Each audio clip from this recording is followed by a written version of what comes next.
Welcome to the Unlist. So I did a video a long time ago, last year actually, and it was a video on the material of vetiver. But that film was recorded at a time when I was doing all of my videos in what I affectionately refer to as the void. And most void videos, which were almost all of my season 1 and season 2 videos, were in the void. In order to show a bottle, I'd have to bring it with me to that place. I wasn't at home, didn't have the luxury of my collection behind me.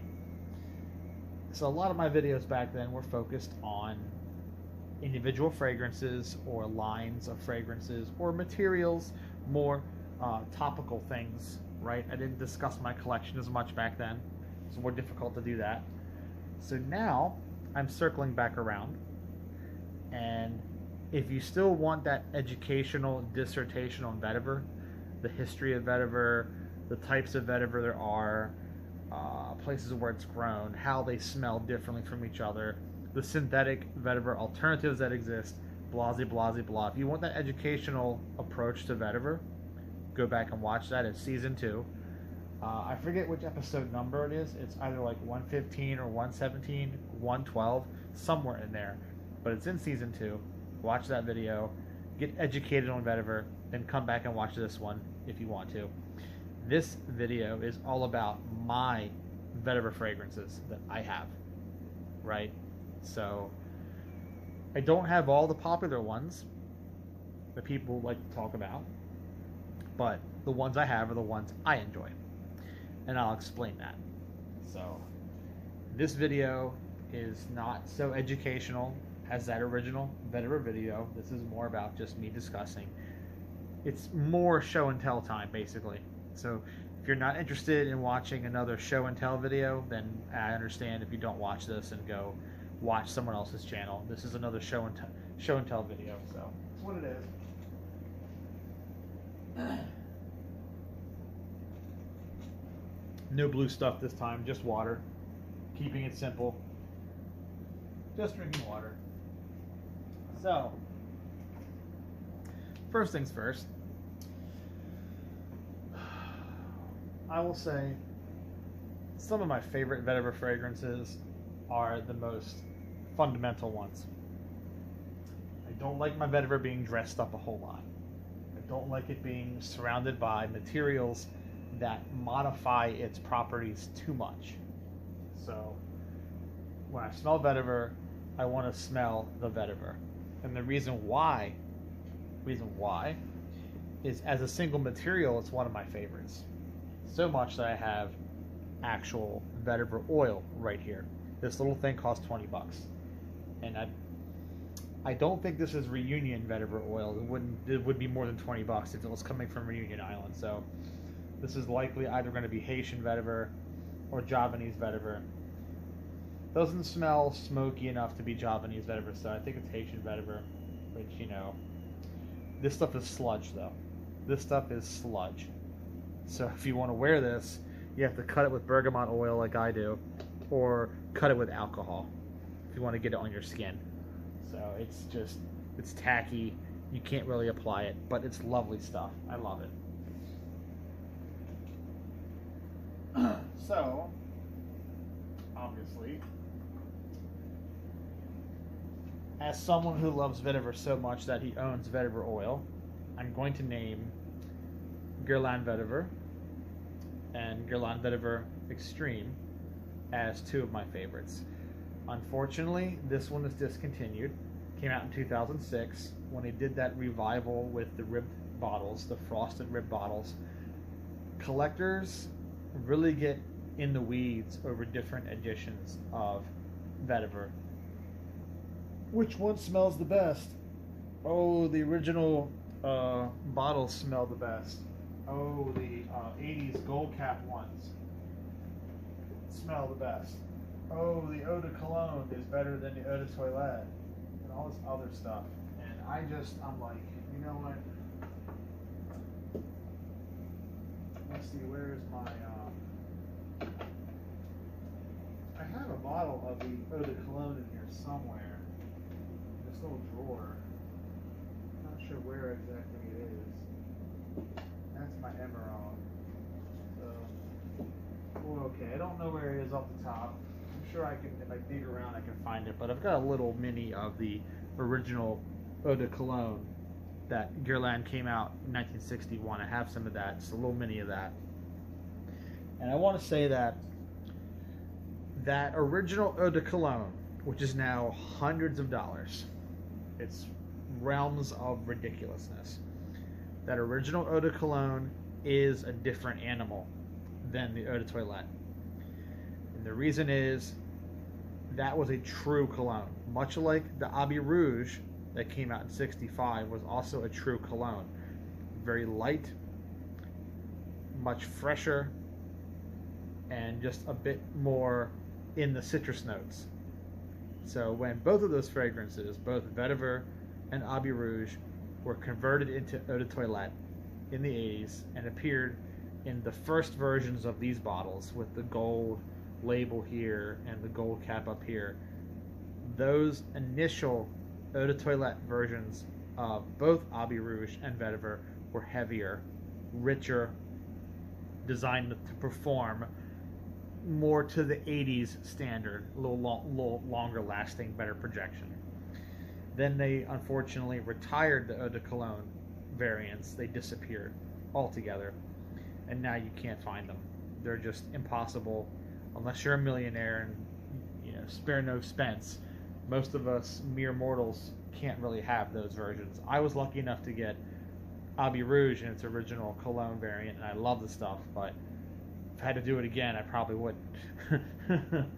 So I settle, therefore I settle for the Eau de Toilette, and I picked this up at a time when this was the current bottle.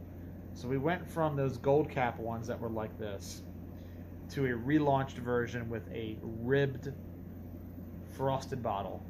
People will tell you up and down that those frosted bottles were so special, so good, so different from all that came before and all that came after. And if you're one of those who believes that, we can be friends, but I disagree. Then they went right back into this bottle, the silver cap and this label, and that's when I picked it up. 2010s, okay, that's when I got it. Then they changed again to this label and this cap, and then this was the end of the road for the flanker here. There was also a Sport. There was a Vetiver Sport. I haven't smelled that. I can't tell you what that's about. I don't know. But there was a Vetiver Sport as well.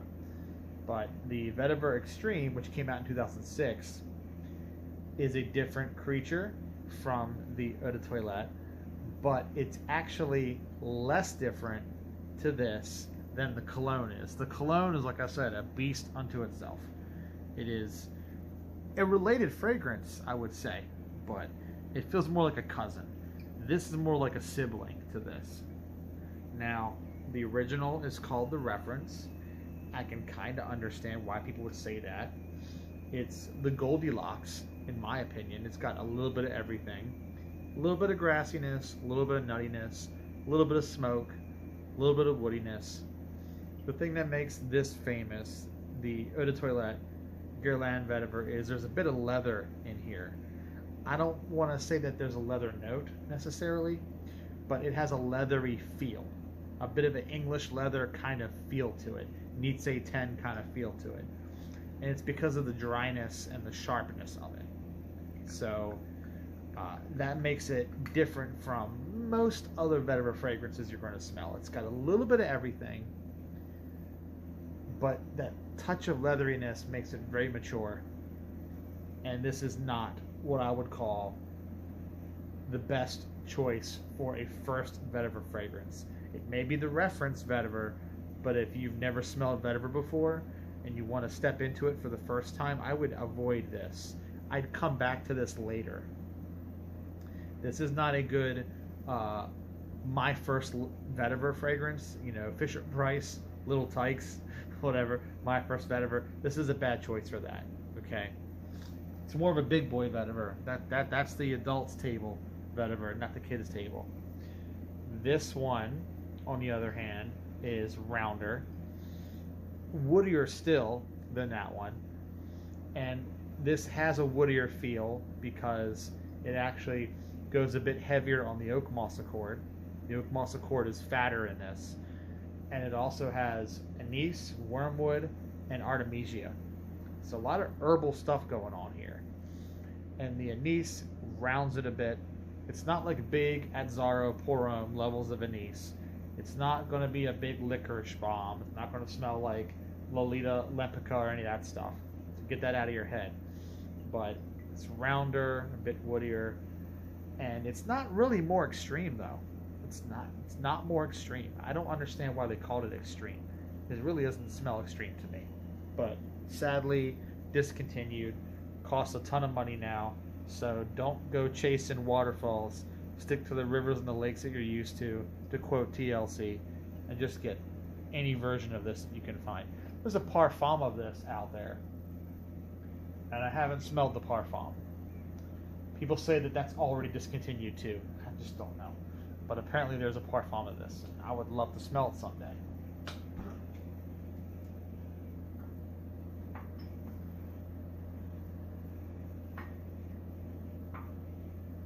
Now, another vetiver fragrance that I really, really enjoy a whole lot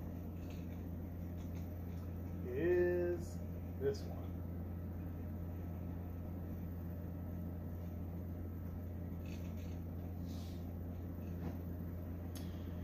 Givenchy Vetiver, previously known as Eau de Vetiver when it was first launched back in the 50s. So, what makes this vetiver so special? Well,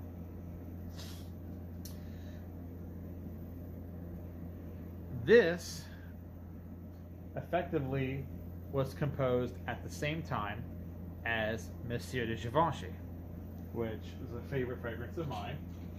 I've got the black wraparound label in the cabinet here. I also have the Les Mythiques bottle like this up there, so I have both versions of that. And I have newer splashes and sprays. I have many versions of Monsieur de Givenchy. I love this stuff. But this was a much rarer bird because whereas Monsieur de Givenchy has vetiver in it, it is a much more complex fragrance. And it's much more about citruses and lavender and geranium and herbs and sandalwood, and it is a more chypre experience. But Hubert de Givenchy didn't really want all that. He was so simple, so Spartan, so stoic, if you will, so ascetic. Another word for you there. Big word for you to use. He just wanted a basic vetiver fragrance, but he didn't want just raw vetiver oil. Didn't want the big vetiver like I just showed you. He wanted it light and fresh, crisp, airy, and breezy. So they basically took, from what I can tell by the way this smells, and I've had vintage samples as well, but from what I can tell, I think this is one of my decants up here of the older stuff. Yeah, from what I can tell, yeah, it smells good. I love that. They basically just took the Monsieur de Givenchy base. So if you're familiar with Monsieur de Givenchy, if you've smelled that,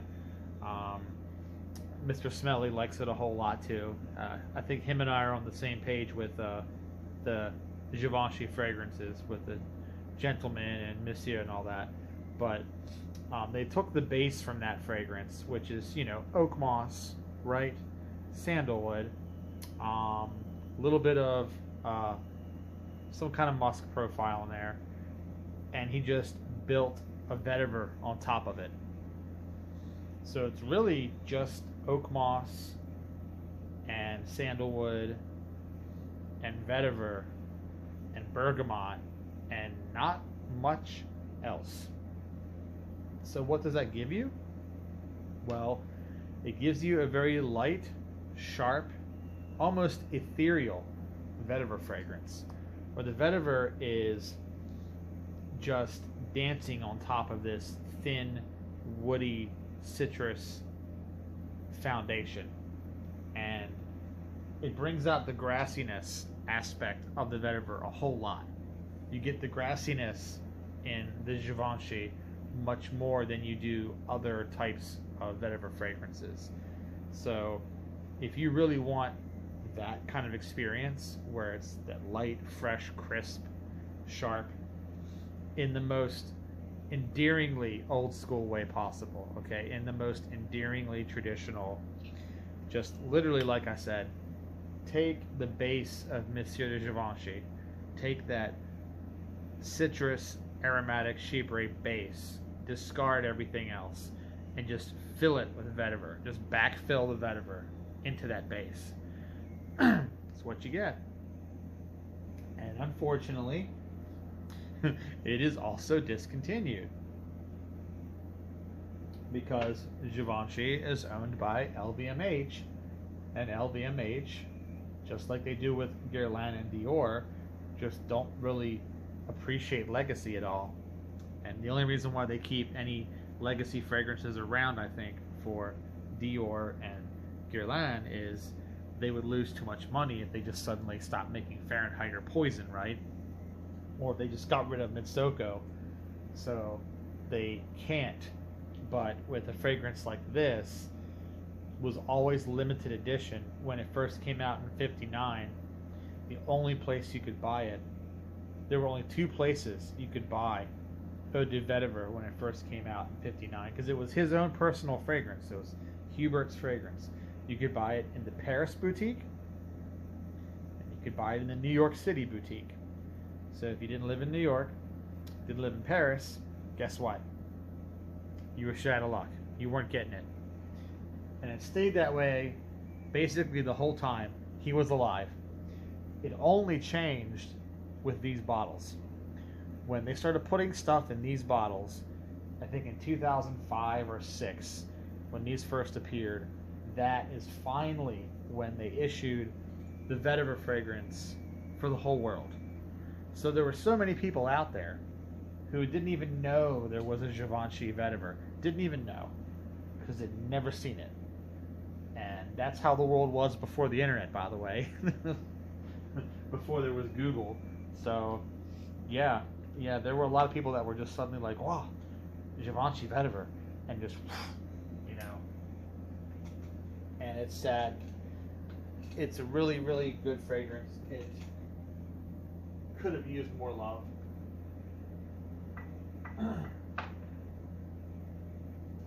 Now, another really beloved vetiver fragrance. This is a much more modern fragrance, much newer. This is 2018. So this is compared to that, 59 and 61, right? Compared to that, this is almost current, almost. Oh. This came out in 2018, and it is Terre d'Hermes Eau Intense Vetiver. Eau Intense Vetiver. And what makes this so special, this was Christine Nagel's first flanker for the Terre d'Hermes range. Prior to this, we had the Parfum in '09 as the first flanker, and then the Eau Très Fraîche in 2014 as the second flanker. Jean-Claude Elena retired. So when Nagel took over, and it was very controversial, it's still somehow controversial, even though she's technically been with the house longer than he was. So her tenure is now longer than his, and she's still somehow the new kid. People, gatekeepers, just, I don't know, man. Some of these guys, I feel like they haven't seen the sun, you know, in a decade. Like, they don't. The passage of time around them, they're still living in a time dilation bubble, and they think that Christine Nagel is a new perfumer. It makes me chuckle. But anyway, enough throwing shade on morons, but small minds, I should say. That's a little more polite. Small minds. Throwing shade on small minds. This is actually fantastic because what it does, Simply put, it takes the vetiver note, the vetiver accord that's already in Terre d'Hermes. Terre d'Hermes to me is already a vetiver fragrance anyway, more or less.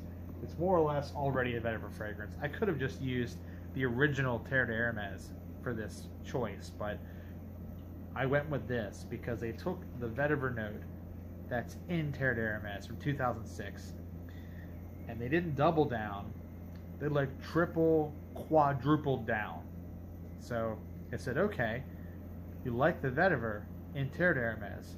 Let's give it to you like 400% harder. So, how much vetiver do you want in this Terre d'Hermes flanker? Yes. Yes was the answer. So Christy Nagel just kind of went like this and just dosed the vetiver super high, just sky high. And then she threw in some woody notes. People pick on this fragrance because it has a bit of a modern woody amber feel with the way the wood is executed. It's also got some pepper. There's some black pepper in here, and that irks some of the old timers. The old timers don't want to smell pepper, or they don't want to smell any kind of modern woody materials. But I'm like, honestly, they are background players. They're background players. They're not the star of the show, and they do a good job. Okay, the woody amber material stays out of the vetiver's way. Same thing with everything else in the fragrance. Okay, these materials stay out of the vetiver's way. So get over yourselves. This is fantastic. I love the depth of the vetiver note in this fragrance. It does veer a bit more grassy once again, like the Givenchy, but there's still earthiness here. There's still a bit of nuttiness. It is just a very well executed modern vetiver fragrance, and it is strong. Okay, it's O intense vetiver for a reason. It's not O light vetiver. Okay, it is oh yeah, snap into a Slim Jim vetiver. Okay, like the late Macho Man Randy Savage. So you can put a bandana around this, okay, and have it go like this. That's basically what it is. And I love it. There's just no other way I can put it.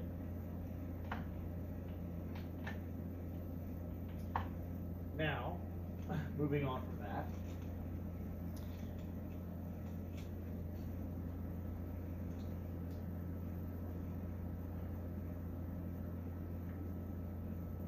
let's talk about the vetiver fragrance that I would recommend to you for the first time person. You know, I made the joke about, you know, my first vetiver, you know, Lil Tykes Fisher Price vetiver. Well, all joking aside, if you want that, then this is where you want to get it. You want to get it right here. There's the full bottle. So, Mon Vetiver by Essential Parfums. Bruno Jovanovic produced this, and you know, it's just, it is the perfect introduction to vetiver. And I say that because it does have plenty of vetiver in it, but the vetiver is kind of just cradled in this fresh, modern, juniper forward citrus accord. So it has almost a gentle fluidity silver kind of freshness. It's not big pineapple like Aventus. It's not super fruity like that, but it's got a fresh citrus, juniper, modern kind of opening, and that massages you into the vetiver that's in the base of this. And you get that vetiver, it's just got, it's almost like a lime accord somewhat. It's like a bit of a lime accord. And then it gives you that lime and it's like a Tom Collins, which is one of my favorite drinks. It's like a Tom Collins with vetiver under it. So you get that nice fresh lime, juniper, slightly alcoholic feeling, and then you move into that as all it burns off and the aromatics burn off, and and you get this nice smooth, crisp vetiver. There's definitely some transparent musks in here. I'm not going to lie, there's ISO-E in here. There's probably a little bit of ambroxan too. It's a modern fragrance. It's not thick with oak moss. It's not thick with sandalwood. Again, you can't have everything be like that. It's just not the way the world works. I do not have a problem with modernity. Modernity executed on a high level. I am not some stick in the mud, okay? I don't light candles. I have electricity. I'm not Amish, all right? So get off it. Just saying, get off it. So, at what point are you just not a Luddite, really? Oh, I'm a purist. No, you're not a purist. You're a Luddite. So, the difference between the two. And this, again, if you're not super well versed in vetiver, you don't want the full smoky, full nutty, full rooty, earthy. This will give you that nice, satisfying bite of vetiver, but with all the freshness that surrounds it, it just makes it palatable, okay? It's like the creamy peanut butter of the vetiver world. So I'm not going to appreciate that. Sometimes you don't want to go full vetiver. You want to put yourself in cruise control, ease the throttle back a little bit, and just sit, you know, and do this. So you have those days, really hot days. Mon vetiver. It's a good choice. It's also not very expensive. Now, let's flip to this guy.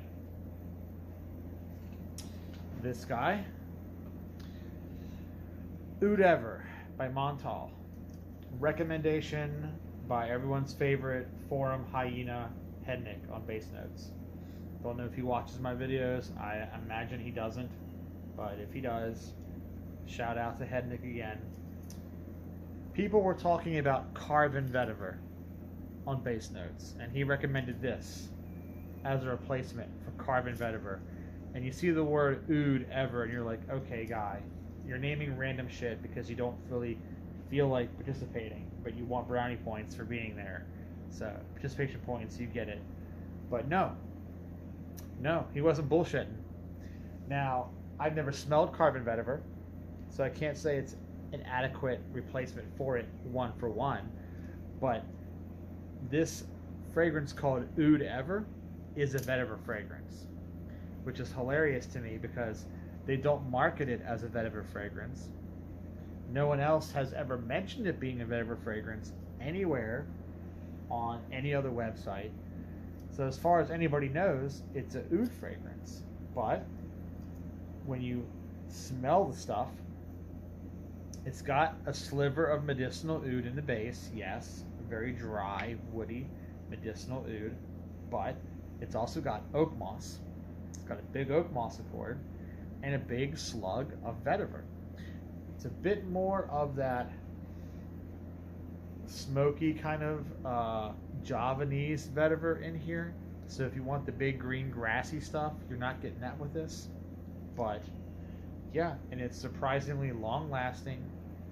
It's a little sharper, a little woodier, but it is a big, nice vetiver. Again, will it replace Carven? I don't know. I've never smelled Carven. It's a unicorn. It's another one of those fragrances that all the old heads have it all hoarded up and backed up, 15 bottles each, and mere mortals like myself can't get their hands on it. So it's another situation like that. So you had to have been there 20 years ago before all the vintages got asset classed right out of existence as investment portfolio shit to been able to get your bottle, right?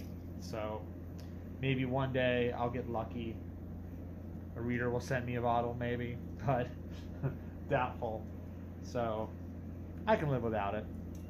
Like I said, I got plenty of other good vetiver fragrances. I don't need the unicorns. I can live without the unicorns. This Oud Ever by Montal, 2012. 2012 this came out. So a little more modern. This is worth investigating. It's very good. Now this I have spoken about in other videos, so I'm not going to talk about it a whole lot here. But it is Les Loden by Jacques Fath, part of the Fath's Essentials line. And this is a fantastic vetiver. And it does this thing where it combines, again, similar to the Guerlain, it combines different vetiver aspects.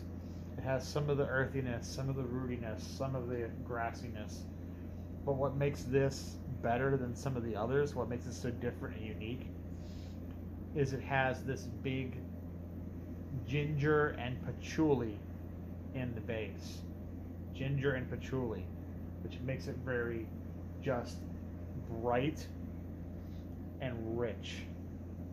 And it lasts and it lasts and it lasts. And the opening salvo of this, when you first spray it on, is that big, heavy, natural vetiver. You get all of that nutgrass quality of the vetiver. But then once it subsides, man, the ginger, the patchouli, and the woody notes really take over. And it just becomes this very bright, it's hard to explain, but it's just a very positive vibe. Very positive vibe. And it's very good. Naturalistic smelling too. Now I have other ones that contain vetiver, but may not be vetiver fragrances by subject, and I'm leaving those out. But there is stuff like this. This is also a very good vetiver fragrance, but I feel like everyone knows this. Everyone knows Encre Noire, so again, it's like mentioning this. But this is the Big Smoky. If you want smoky vetiver, right, then the smokiest vetiver I can recommend to you is going to be this one. It's going to be Lalique Encre Noire 2006. And it's got a lot of isoe super. Okay, so it's very synthetic smelling, but the vetiver used in this is just pure Javanese vetiver all the way. And Javanese is the smoky vetiver, so you just get big smokiness all the way across, and that's what you get. A big dark smoky. Folks call this gothic. I wouldn't know if I'd call it gothic, maybe because noir is in the name. But there you guys have it. My vetiver fragrances that I enjoy very much. This has been the Unlist.